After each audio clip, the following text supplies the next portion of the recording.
good afternoon, everyone. I'm Tim Richards, Technical Services Manager of the Managing General Agents Association, and on behalf of the MGAA, I'd like to welcome you to our briefing this afternoon. This is being delivered by Mills and Reeve on the subject of digitalisation, making IT transformation a success. Before I introduce our presenter, I'd just like to run through a few housekeeping points. First of all, please ensure your microphone and camera are turned off. If you'd like to ask a question, please feel free to use the chat button at the bottom of your screen. Time allowing, these will be asked and answered at the end of the event. If we run out of time, questions will be answered post-event. This presentation is accredited for CPD points if relevant to your ongoing professional development programme. The briefing is being recorded, and a link to the recording will be issued post-event together with the slides and our feedback survey. Please take the time to complete our survey, which will take no longer than 2 minutes. This allows us to deliver the best possible future events to our membership. So today's briefing is on the subject of digitalisation, making IT transformation a success, from Mills and Reeve. So let me introduce you to our presenter, Alison Ross-Eckford. Alison is a partner in Mills and Reeve's London commercial team and leads large-scale commercial transactions, specialising in IT, BP, outsourcing contracts, procurement, IT transformation and renegotiation projects. Alison's practice has a particular focus on financial services clients and fintech. Alison has been recognised by the legal directories for her experience of leading projects for financial services clients who are implementing new technologies and transforming their business processes. Alison has over 20 years' experience of working for leading global firms in the city and joined Mills and Reeve in 2022. So without further ado, enjoy the briefing, everyone, and Alison, over to you. Thank you. Good afternoon. Thank you, Tim, for inviting me to speak, and thank you all for joining today. Yes, my name is Alison Ross-Eckford, and I'm a partner in our London commercial and IT team. As Tim mentioned, the sector focus of my work has mainly been in financial services across banking, insurance, and fintech. I've acted for FS customers who are buying services and suppliers who are providing to financial services entities. So I've seen these issues from both sides, if you like, and I've drawn on that for today's presentation. So turning first to the learning objectives, which you'll have seen in the emails ahead of this presentation. Digital transformation is a big topic within an hour, but the purpose of today is threefold. First of all, to give you an overview of what we mean when we talk about digital transformation, so that you can describe some of the main principles and what makes these projects successful. Secondly, explaining the regulatory landscape around these kind of projects so that you have an awareness of the regulatory requirements and can stay on the right side of those. And then thirdly, just to talk through some of the key sticking points which arise in negotiations. That will give you a sense of what to anticipate in negotiations, as well as how you can look to mitigate against those risks and have successful negotiations at the end of the day. So first, transformation. First of all, what is it? I thought it would be useful to provide some context, and I'll focus really on technology, just because that's where most of the current activity is. And I know it might seem a bit simplistic, but digital and transformation as terms mean different things to different people. These kinds of projects often involve people from across the business who all have their own specialist backgrounds, be it IT, legal, finance, security, tax, operations, etc. So it's important really that everyone is on the same page, and often these terms can be used interchangeably or together, and they don't necessarily mean the same thing. So this is really for the purists among you. Digitization, I'll talk about digitization, that's quite straightforward. That's about information and generally making analog information digital. So handwritten documents in digital format. That's the basic. Digitalization is the next step. That's about process and IT. It's process of using digital technologies and information to change business operations. For example, Teams and Zoom meetings rather than meeting in person, or using online payments rather than cold currency. And automation often forms part of that. And as it says in the tin, that's just using technology to automate areas of business operation and deal with the mechanics of that operation. In all these cases, technology is the tool, it's not the driver. And that's really where transformation is wider, and it comes at this from the opposite perspective. Transformation starts from the perspective of the customer or the end user, and it looks back at the business and says, what do you want to achieve?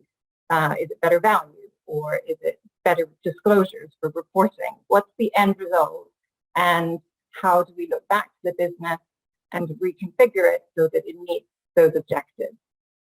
So transformation programs, and when you hear these terms being used in the business, they're all about integrating technology often into all areas or most areas of the business in order to change how it works as a whole. So it's much more systemic than just digitalizing one part. And in IT, rather than just bolting on a piece of tech, it can mean wholesale change to IT architecture, maybe a more modular approach made up of smaller digitalization projects, but it all comes under a holistic transformation program. Now, the pressure for this change has really increased since COVID. COVID really acted as an accelerator. That's not news. COVID really exposed weaknesses in business almost overnight. So everyone became really painfully aware of how clunky their legacy IT infrastructure was, or how their old practices weren't agile and adaptive, and how they dealt with the kind of large-scale supply chain disruptions that we've seen over the last few years. And as we know ourselves, a lot of the changing business practices that happened really out of necessity during the pandemic have stuck. So change is only going in one direction. And now businesses may take on digital transformation for several reasons, but by far the most likely reason is that they have to. And without being overly dramatic, transformation at the moment is really about adapting to survive and businesses staying relevant. I mentioned ESG or environmental, social, and governance factors on the slide, and I call that out specifically, not just because this is probably one of the hottest topics of 2023, but if you consider COVID was the push, then in most cases ESG is the pull factor now. Issues really moved from being a policy or a nice to have focused on net zero targets to being much more fundamental as an operational and reporting issue. And now every business has to analyze how it operates in the context of ESG. New ESG disclosure and reporting requirements mean businesses have to interrogate their operations and collect more detailed information than previously. So as a result, it's one of the biggest drivers for transformation because it really underpins almost every business function. So now that we've seen the size of the issue and the main drivers, what makes for a successful program? And that's what these factors are on this slide. First, it's vision and leadership. You have to have the vision and the leadership team that can articulate that vision.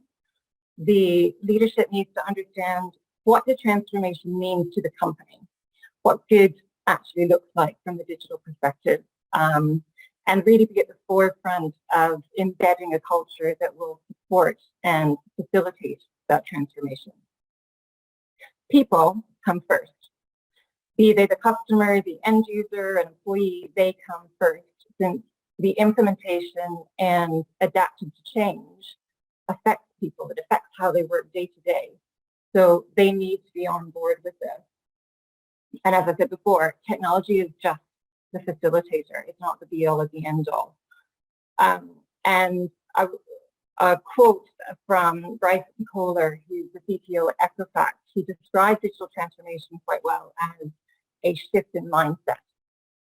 And he said there's a very different mindset at work when you take IT out of an operating mode of let's just run a bunch of packaged solutions and turn it to let's build, create new capabilities that didn't necessarily exist before.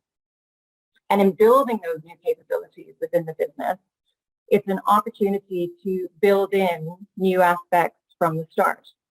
So that's why we talk about privacy and data protection by design, cybersecurity by design, ESG by design. It's an opportunity really to rebuild with those priorities at the core of business operations. And as many of you will know, these kind of projects are very collaborative. If you try and roll out a uniform change program from the top down with exactly the same messages and techniques across all your staff, it's likely to fail. There needs to be room for people to feel empowered to innovate, to tailor solutions, and to suggest ideas. Those are the ones that really work well.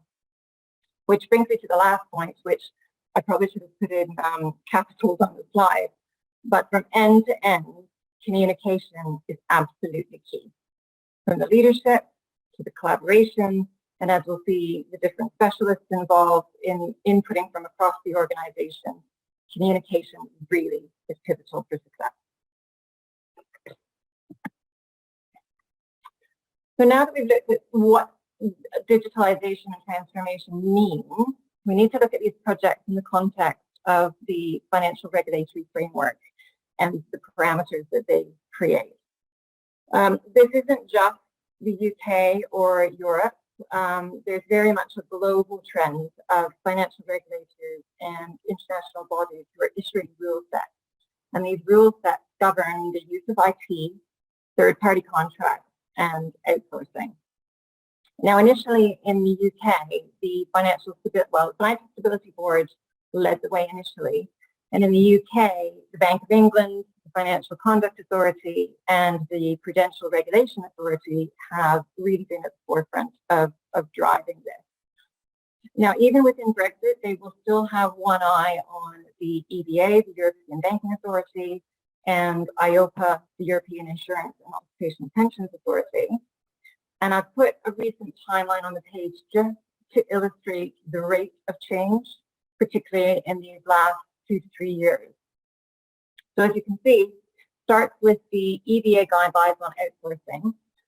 They came into force right at the end of 2019, plus the guidelines on ICT and security risk. The other EU financial regulators, IOPA and ESMA, also for securities, they also issue cloud-specific guidelines and have continued to do so because the initial focus for IT was very much on cloud. Now in the UK, a lot of the requirements from the European regulators form part of retained EU law, which after Brexit is now part of UK law. Some of the guidelines don't strictly fall under retained law.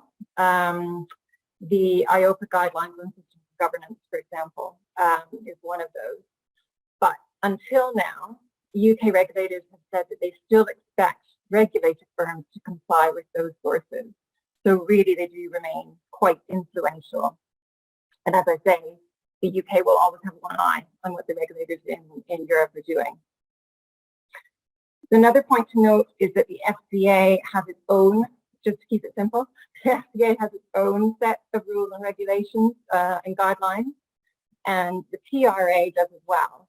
The PRA has been slightly behind the FCA, and its approach has been quite deliberately, quote unquote, compatible with the FCA rules and guidance. But I would just flag compatible does not necessarily mean the same or identical. There are differences in approach between the FCA and the PRA, And where a firm complies with the requirements of one, that can be leveraged and pointed to in terms of complying with the requirements of the other. As a rule of thumb, I would always say it's usually better to follow the stricter approach, then you won't fall foul generally, but I would just say that where both FCA and PRA requirements apply, then both need to be looked at carefully. You need to reconcile any differences and to be able to justify the approach that's been taken. So the PRA have tracked very closely, to be fair to them, they have tracked very closely the FCA, and its focus most recently has been on operational resilience. And PRA's Supervisory Statement 221, that's the main rule set on outsourcing third-party risk and security risk, which will apply for PRA-regulated firms. That applies to contracts from March 21. And that supervisory statement will be the one I refer to most today, but the main thing to emphasize is every entity is different, and the regulations really form a matrix, so they need to be read alongside each other and looked at in the round when you're approaching a transformation project. PRA, Solvency II, GDPR for data protection, they all need to be taken into account. So there really isn't a one-size-fits-all, and a number of different sources of law need to be considered. As the slide says, before we move on to contracting and how we can pull this together within the contract, as the slide says, a quick word on DORA. DORA is the Digital Operational Resilience Act. This is a new European framework, and it focuses on embedding resilience when delivering digital capabilities into financial markets. From a contracting perspective, focuses less on ensuring firms are financially sound. It's more about ensuring they can maintain operations through really severe disruption, particularly cyber and technology disruption. Now, DORA is a single, consistent supervisory approach. So the aim here is really harmonization across all firms operating in the EU. It applies to both financial entities and technology service providers within the EU, as well as technology infrastructure that's supporting them from outside the EU. Now, it's just come into force in January, and there's a 2-year implementation period until early 2025.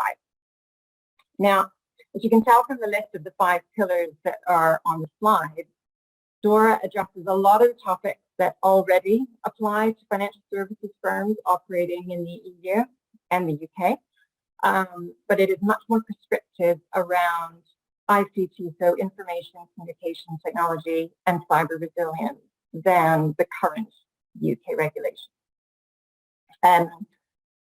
So why is this relevant? Why even mention it given our position outside the EU?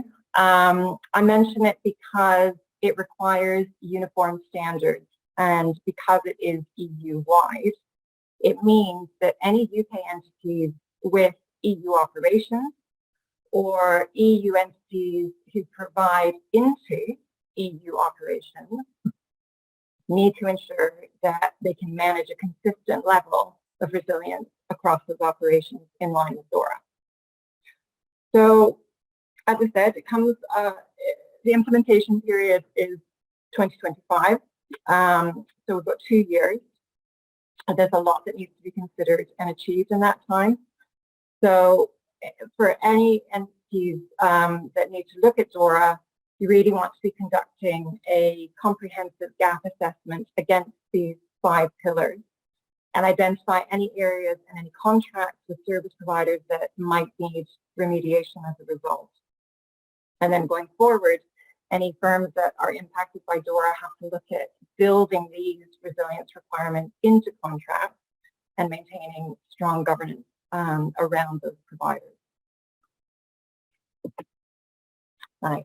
So that brings me quite neatly onto the key contracting issues. So from a legal perspective, transformation programs really boil down to the contract and distilling all those obligations and objectives and responsibilities into black and white. And as it said on the slide, we'll look first at how best to approach contracting through the pre-contractual considerations, and then look at these top 5 sticking points which we tend to see arising during negotiations. We'll also look at other contractual issues which are relevant and some internal considerations that it's useful to be mindful of when you take a step back and think of the regulatory focus on risk and operational resilience. So in general, I'm taking the regulatory position from the PRA approach. I know we have a mix of people attending today, some from regulated firms, some from non-regulated firms. So depending on where you sit, I would encourage you to consider these issues either as how they directly apply to you and how you're contracting as a regulated entity, or where you might be dealing with regulated entities. Hopefully this will help you to understand the pressures that they are under and why regulated parties are maybe presenting certain contracting positions in the way that they are. There's a lot to do at the pre-contractual stage. And this is true whether the project is specifically IT focused or for a wider business process. And as I've mentioned, the UK regulators are shifting focus more towards materiality of risk and how firms establish and maintain their risk control frameworks so that they manage that third-party risk. Now, there are specific regulatory requirements for outsourcing, both IT and business process outsourcing. And the regulators set out various examples of what constitutes an outsourcing in their guidelines. They're quite particular about how that is defined. And over the last few years, the focus at this pre-contractual stage was always, first of all, is it outsourcing or is it a material outsourcing? Since that created quite a specific roadmap for how we contracted. That approach does still hold, and firms should have a decision tree to help determine and classify these contracts as either material or non-material, outsourcing or non-outsourcing. But it doesn't stop there anymore.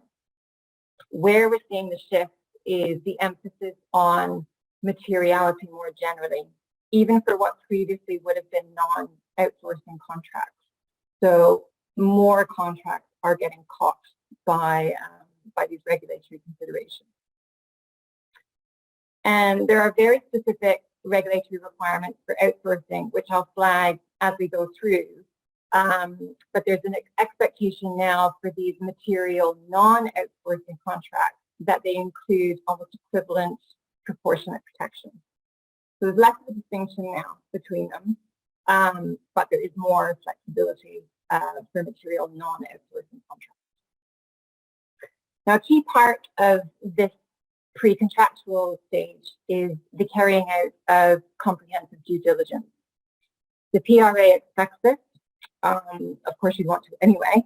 But in an outsourcing context, to comply with the rules, firms should be obtaining sufficient information in order to assess the supplier's business model, their financial situation, their ownership structure, their expertise, and their reputation. And you should also be assessing the capacity to deliver the services and the financial staffing and technology resources that the business has, and their security controls around their service delivery to get the full picture at this pre-contractual stage. For material non-outsourcing contracts, PRA expects firms to take exactly the same approach. You might modify them a bit depending on the nature of the services being provided, but there is still an expectation that you do that diligence. And as well, there's an expectation that you carry out a risk assessment, and that is risk in the context of operations. So, for example, how would an outage affect the availability of IT provision, or financial risk in terms of how likely is it the supplier is going to get into financial distress, or we would need to step in if it's financially having difficulty. So that's more practical risk assessment in particular situations.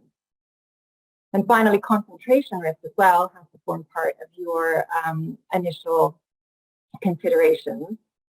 This is covered in a number of places across the different rules, and it really makes sense for firms to be assessing whether they are over-reliant on third parties generally, or on one supplier. The thrust of this is that you avoid putting all your eggs in one basket, so that if there's a problem, you're really constrained in terms of how you can operate.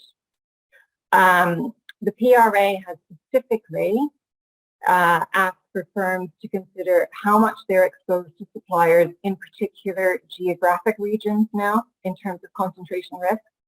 And that's particularly coming after COVID, the fact that some countries fared a lot worse than others. So it's another layer to add to your diligence and looking at operational risk more broadly. So these next 5 slides, which make up this middle section of the presentation, we're going to take a more in-depth look at these key areas, which tend to come up in negotiations and have a direct impact on the contract drafting. The PRA focuses on these areas in the supervisory statement, as does the EBA in its guidelines. So if you're familiar with those, the PRA generally clarifies the EBA approach to be taken, and it puts additional emphasis on certain aspects. Now, these 5 areas are the ones that can be tricky to negotiate. Many of the larger IT providers have stayed one step ahead, and they've produced their own financial services addendum to their standard terms, and that's been drafted specifically for financial services clients. Those addenda tend to be non-negotiable, but at least they do cover the mandatory provisions. And for those suppliers who are regularly facing off to regulated entities, it's quite a useful approach to take as well. If you have your own set of FS terms, it shows that you're aware of the regulatory constraints, you've done the thinking, and you're taking a step towards those regulated entities, which is really helpful at the outset of negotiation. So the first of these areas is data. The regulated approach to data transfers to third parties it's an area where it's really growing more consistent across outsourcing and non-outsourcing contracts. Generally, firms will be expected to define, document, and understand each of the parties' responsibilities, and that would be set out in the contract. Regardless of whether it's outsourcing or not, the firm should be implementing appropriate security measures, and those responsibilities should be documented. Now, strictly speaking, the PRA doesn't require all those responsibilities to be set out in the contract, but this is where looking at the regulations around GDPR does. And so we would always advise that it is the best approach to set out those responsibilities quite clearly within the contract itself. And this broad responsibility to define, document, and understand responsibilities, that applies to both personal and non-personal data. The PRA doesn't specifically classify data. It doesn't set out what constitutes confidential data, personal data, or sensitive data. But it doesn't expect the parties to agree in classifications that are appropriate and effective. Naturally, personal sensitive data would still be governed by GDPR, and these provisions take deference, if you like, to the GDPR definitions and the protections, and that framework would then govern personal sensitive data. In relation to material outsourcing, the PRA has made a number of statements about operational resilience and location. It expects the contract to set out the location where data will be kept, processed, or transferred. Plus, it has an additional requirement that the supplier gives reasonable notice in advance before any of those locations are changed. So just the region or country will do. It doesn't need to be an exact location, but that needs to be set out in the contract. So when you take a step back and look at that, from a contracting perspective, capturing all of those potential data flows, particularly with large international IT suppliers, that can be quite difficult. And this is where your pre-contractual phase really becomes important for doing that mapping and identifying those locations, because it's data that is being transferred and moving, as well as where data is stored or kept, backed up. So that list can start to grow quite significantly. So it's important to have that oversight and those data maps well documented. And in doing so, that should also flag any potential issues when it comes to retrieving data or having to delete it from all of those locations on exit or termination. The general approach, finally, to data security is that firms focus on the overall effectiveness of the security environment. So for material outsourcing, that is generally at least as effective as your own in-house security. It should really just be an extension of your own security environment. And the appropriate measures should then be assessed case by case by case. The approach here really is quite practical.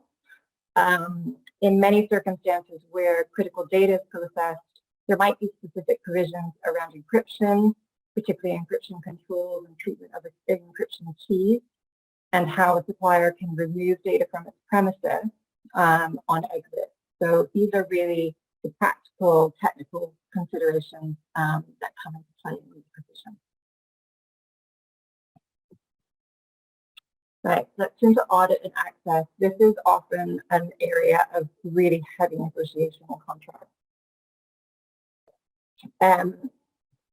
To start with, I would just flag that the regulators do have other information gathering powers and powers of investigation under statute, regardless of what the contract says. So they do have those in place. And some of those powers will apply directly to suppliers as well as to firms. So suppliers really should be made aware of that regardless, the regulators do have certain powers that they can exercise.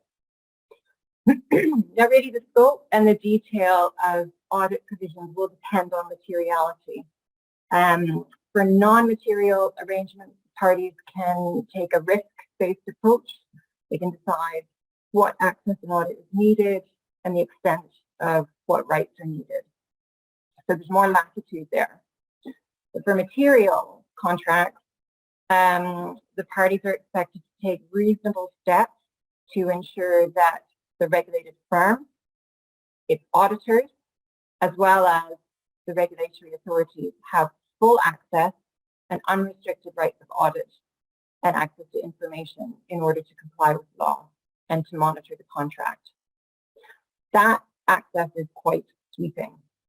It should cover data, systems, networks used to provide the services, company information, and access to suppliers' personnel and premises.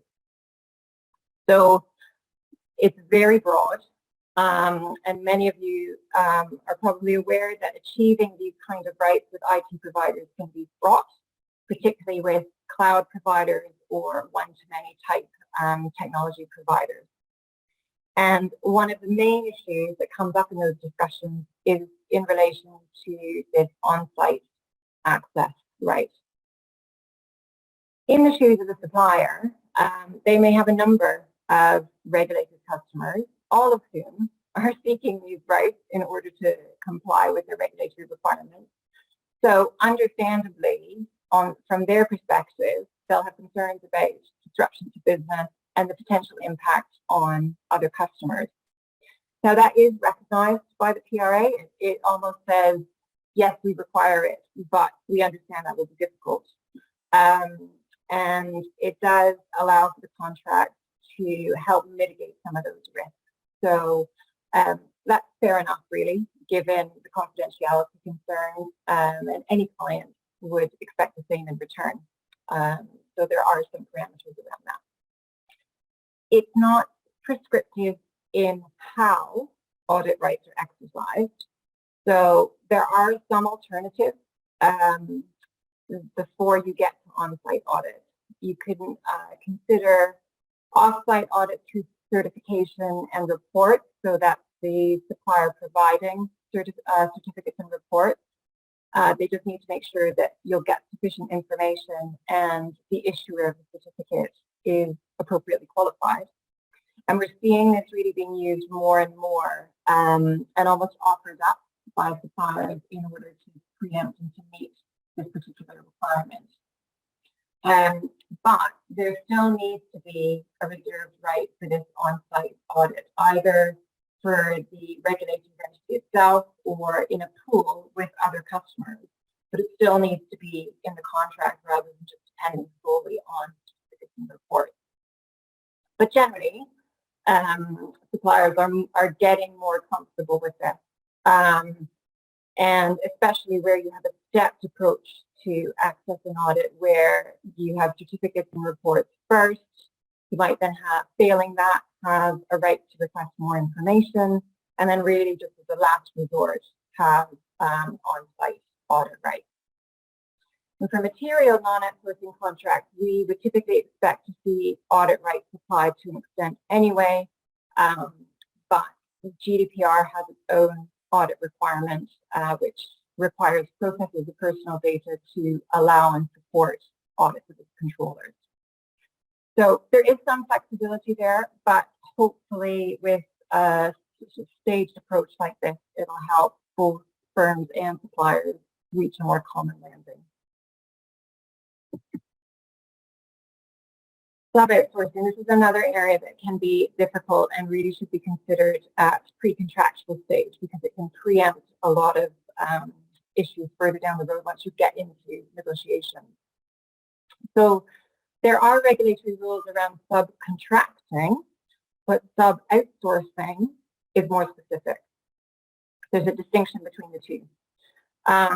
Sub-outsourcing is where you have an initial outsourcing and then a further onward transfer of that function to another supplier down the supply chain, sometimes referred to as chain outsourcing. And the concern, as you can imagine, is that these chains can start to magnify certain risks. And of course, it diminishes oversight of the supply chain for the regulated firm. Now, as a point of interpretation, the PRA only applies to material outsourcing. It's narrower than the approach taken by the EBA, which covers any kind of sub-outsourcing. And in practice, this has led to quite a lot of debate, because what firms consider material isn't necessarily what suppliers consider material. But if it does come into play, then there should always be a right for the firm to object. I mean, ideally, you'd want to be able to consent or not, but as a minimum, the firm needs the right to object. And it should only be permitted if it won't give rise to undue operational risk. And there are certain flow-down contractual provisions that need to be embedded in that flow-down contract. And these are to comply with all relevant contract obligations, comply with applicable law, and give contractual access, audit, and information rights equivalent to the main contract. Now, given what we've just said about audits, you can see that the flow-down rights can be difficult to achieve in negotiations. Suppliers will often just say, can't possibly get those conditions, or we're not willing to open up and renegotiate our subcontract. But the problem is it's really a matter of fact. So they have to be built in if that is going to be the contract structure. And that's why it's important to do the homework during pre-contractual phase. And one of the important requirements is that suppliers have to oversee their sub-outsourcers, and firms must have a specific right to terminate where that sub-outsourcing materially increases their risk or where the supplier acts without notifying the firm. There's a list of specific examples in the requirements that need to be baked into the contract. There's much more flexibility where we're dealing with non-material, non-outsourcing contracts. They won't be necessary in all circumstances, but you should still have the oversight control in particular. Supply chain risk and management are areas that the regulators are really quite hot on, because they're considered higher risk. So that's why they're considered more scrutiny. Clearly, given the nature of the regulations, there's a lot of focus on business continuity, contingency planning, and getting this right in the context of operational resilience. The requirements are very specific in terms of plans and testing for material outsourcing, and a lot of firms just take a completely consistent approach across all material contracts regardless. The regulators focus on the ability to deliver important business services, and they want to make sure that those services remain within a firm's impact tolerances in the event of a disruption. That's the purpose of having tolerances in the first place, so they want to make sure that they'll be used as benchmarks. And the business continuity plan should be developed, maintained, and tested against those. That testing should be risk-based, and it should involve scenarios. For example, what happens if our critical data is corrupted? What happens if key people are unavailable? What happens if there's damage to the etc. So real-life relevant situations in order to test those plans. And the FDA has actually, in its parallel rules, it's provided a lot more detail around methodologies and scenario testing, and working together or the parties working together to test plans. So there's a lot of guidance in the FDA materials around this. Specifically for cloud, the PRA wants firms to look at cloud resiliency options, and it gives a number of examples here where you may have multiple data centers or spread data centers geographically or in different availability zones, that kind of thing, and consider the implications of cyber risk and cyber attack in structuring more resilience into the models. But all of this really just pushes a lot of the testing and the planning obligations onto the supplier under the contract, not all of which really might be dealt with up front. So the contract itself should provide that plans will be updated. It will build in any lessons learned from testing, especially where the parties identify any new threats or new risks and changes around business continuity technology, really just so that firms stay at the forefront. And finally, this is the last slide on the contractual provisions. For completeness, I just wanted to touch on termination. The requirements aren't overly prescriptive around express termination rights. It's a bit surprising, to be honest, given how detailed some of the other provisions are. But the PRA generally takes quite a sensible approach and focuses on key risks and termination rights. So it's quite measured, to be honest. And that's where it does diverge from the EBA.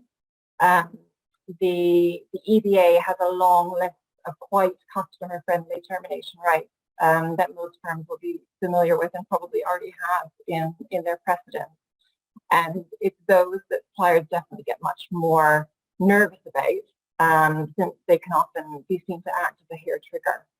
And on the other side of the coin, firms are usually trying to restrict suppliers' own right to terminate, so it's a little bit more imbalanced on the older guidelines. In a similar way to business continuity, the PRA has focused on ensuring that exit planning is undertaken. Again, very consistent approach for all material contracts. You should have exit strategies that cover both stressed, and by stressed I mean failure of the supplier, and non-stress scenarios, which are more exit and termination for more commercial or other reasons. And that then has an impact on how exit plans are drawn up. There isn't a preferred form of exit. Really, it's just about the outcome. There has to be continued provision of services, effective mitigation strategies, and possible temporary measures around data in particular, in order to make sure that it's as seamless as possible. And I would say exit plans aren't supposed to just sit in the drawer until they're needed. There should be obligations under the contract to cooperate, keep them under review, and support testing through the lifetime of the contract. So that's it for the contract detail. I just wanted to pause there because I think it's worth underlining that as you've seen, the contracts for these kind of projects work quite hard, particularly for IT. These are long contracts. They tend to have an upfront section of main terms and then numerous schedules and statements of work that sit behind them. And they have a lot of different moving parts that bring together the really practical and the technical elements alongside the regulatory and the legal elements. And so I've just put on this slide here some of the other main levers in the contract. Understandable, the focus is on the regulatory aspect, but just a reminder that these are other key areas of the contract that will need attention to, particularly for IT. And in the same vein, these are some of the more practical internal considerations for firms to bear in mind. I'll just pick out a couple of these. Intra-group relationships and arrangements where the contract is between entities within the same group. During all, frankly, the UK regulatory consultations, it was always asked, why can we not treat intra-group arrangements differently from contracts with third parties? They shouldn't be seen as the same thing. And every time, the regulator consistently pushed back on this, and it has always said intra-group arrangements are not necessarily less risky. So they should be treated in the same way.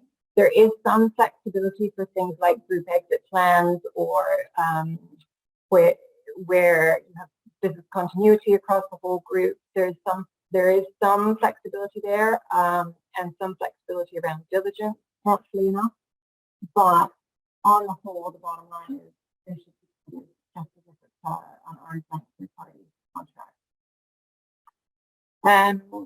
And there is a lot of focus on governance and record keeping and policy, and really that's a whole presentation in itself. But it boils down to accountability and information. The regulated entity always remains accountable for its own compliance. It can't really be shared and outsourced wholesale. So there should be an overarching policy which covers how the regulated entity makes decisions and obtains all the information it needs for that compliance. And then it can look to its suppliers and the contracts to support that. So these last couple of slides look ahead. What's in store? Well, as I mentioned at the start, the direction of travel is really just one way, but there is a lot of hype. And coming full circle to that original principles slide, it's important for businesses to be able to cut through that hype, maintain the vision, focus, and not get too distracted by the new shiny technology toy. The regulators, for their part, are always in catch-up mode, but they are very alive to this. And in terms of horizon watching, keep an eye on DORA. And alongside that, the headline in the middle of this slide is probably the most important one. There is a new FSMA bill which was tabled last summer. It's just been passed through committee stage and it's currently at the House of Lords. So it's not in final stages. We don't know when it will come in. But it proposes changes to the regulation of UK financial services quite generally after Brexit, and that will have an impact on retained law and framework around critical third parties. So just a heads up to what to say. And then finally, what can you do? I would say as much as possible, be prepared. I've set out on this slide some points that will help so that when a project kicks off, you have some tools at your fingertips. Importantly, have a policy in place and have the questionnaires and the assessment templates ready to go. Horizon Watch, as I just mentioned, and have a governance structure that supports notifications and helps with information sharing. And I just finished by saying have an effective contracting strategy. As regulators like the PRA are focusing more on materiality of contracts rather than is it an outsourcing, is it not? It becomes really important to have effective contracting strategies that are consistent and meet that regulatory approach. So I would advise you to make sure the contract precedents are up to date and just some thinking in advance on how best to tackle some of these contract provisions. Whichever side of the deal you are on, having those in-house positions and a playbook that aligns with the regulations is really valuable. Particularly then once you get into negotiations, it's really valuable to have done the thinking and know those backstops when you start. It will reduce the number of escalations and it means that your negotiations can proceed at pace in order to get the contract signed. And at the end of the day, that's what we're all aiming for. So that's the end of my section. Just a quick recap. These are the original learning objectives. We looked at the definitions and principles of transformation, had a bird's eye view of the regulatory framework, particularly the PRA and how it overlaps with contract requirements. And then we looked at the top 5 negotiation points that arise in discussions and some of the wider considerations around those as well. So that is a bit of a whistle-stop tour, but I would open the floor, and if there are any questions, I'm happy to take them now. As Tim mentioned, I'll just put my contact details there. Do feel free to get in touch if you have any queries or you'd like any assistance after this presentation. My email's on the screen, and I'd be happy to follow up separately if that's easier. Great. Thank you. Thanks, Alison. Thanks for that. Yeah, I've got no questions coming through on the chats yet, but feel free to send those through right away for Alison to have a look. I do have a couple of questions though. So the first of those is, Alison, you mentioned about the regulated entity always being responsible for its own compliance. But if it's relying on the services from a supplier for its business, isn't it reasonable to expect the supplier to accept some responsibility? Yes, this is often an area in negotiations where the parties start at the extreme. That's right. The regulated entity, it's worth underlining, is always responsible to its regulator. You cannot outsource your entire compliance function wholesale. But it's also worth remembering the regulated entity is the one who really has the full picture of what the regulations are and how they apply to them, because they're the ones that have the relationship with the regulator. They know the recommendations and what their compliance involves. We do see customers taking quite a hard line on this and trying to force quite a lot of responsibility onto the supplier, but really it's overstretching.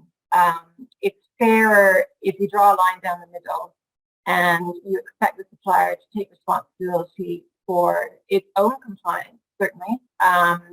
It's provision of the services being compliant with law, but then the receipt of those services, how those services are used, or software products that are used by the regulated entity, it's really for it to take responsibility and assurance.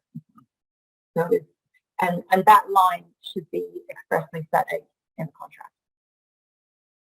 Thanks, Alison. And the final question, unless anyone has any questions to put through on the meeting chat, feel free, is if you plan for exit, are actual exit plans supposed to be included as part of the contract at signature?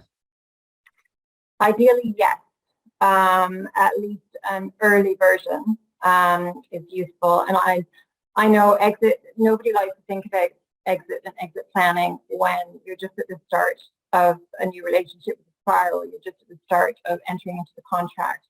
But there really should be some thought as to what happens when it's over, how you reverse out of the arrangement, bring activity back in-house, or move to a replacement supplier. And although you may not have a formed plan at the beginning, what we often do is provide for, say, 90 or 120 days after signature is a period when, once the dust is settled, the parties can sit down, start mapping out exits and really developing that exit plan.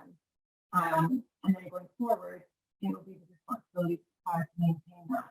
So it's important just not to lose sight of that signature. That's the route the first one down. Thanks, Alison. And I've got no further questions. So thanks so much for your presentation today, Alison, which I'm sure everyone will agree has been fascinating. Thanks also to all of you for joining us, and please don't forget to provide your feedback and do look out for forthcoming MGAA events. I hope you have a productive afternoon. Thanks again for joining us, and see you soon.